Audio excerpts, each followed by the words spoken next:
Okay, this is an air dryer under a International ProStar sleeper. It'll be the same thing on a day cab though. You just won't be trapped under the sleeper when you're trying to work on it. This will all be open underneath here so you can just reach from the top. But since this is a sleeper, I got it raised way up in the air, and we're gonna plumb air to the air dryer to fill the whole system on the truck so we can release the brakes, air up the air suspension, and if you're carrying a trailer, you can release the brakes on the trailer and also actuate your service brakes. But the way I do it usually is I hook it up to the input. It's a 1-inch wrench.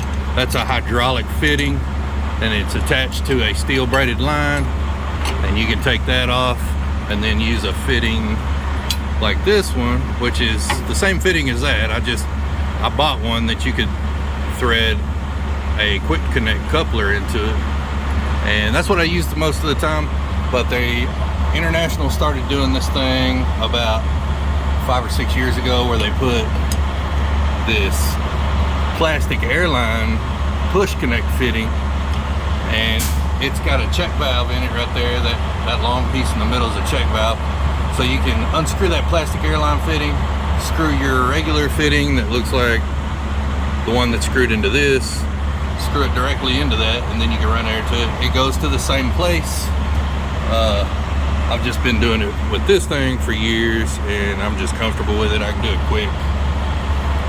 If you don't have any of that stuff, or maybe you can't get to it because it's close to the frame, or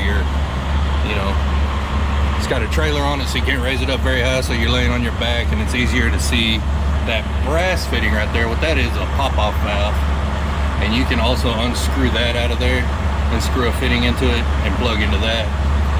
Sometimes though, that will cause the air dryer to purge non-stop, and it'll cause your air to bleed down to about 60 pounds. So every time you come to a stoplight or something, you may have to give it some gas and air it back up. That's just kind of in a pinch you would use that.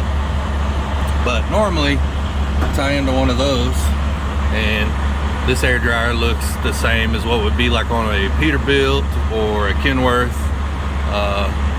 I have seen them on Freightliners and stuff, but most of the time they look like this on Internationals, Peterbilts, and Kenworths. But I also have seen the Freightliner style ones on Internationals. I guess it just depends on the make and model and all that crap. But anyway, that's the best way to do it right there. I always tell my guys, don't tie into the tanks, because all those tanks right there, they're all connected with all these different lines and shit, and you might hook up to a tank and it might not even air up all the system. It might just air up that one tank. So then you have to take it apart and try a different tank, and that one might only air up that tank and not the other ones, and then you have to take it apart again. You're just wasting a lot of time when you could just take 10 seconds extra and tie into that air dryer, fill up the whole thing, and never have a problem.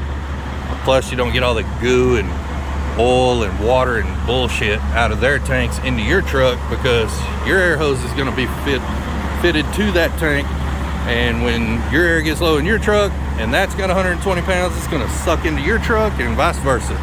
So you will get water, grease, oil, whatever's in their tanks in your air hose and possibly into your system, and it could cause problems. So let's forego all that shit, and we'll just tie directly into the air dryer.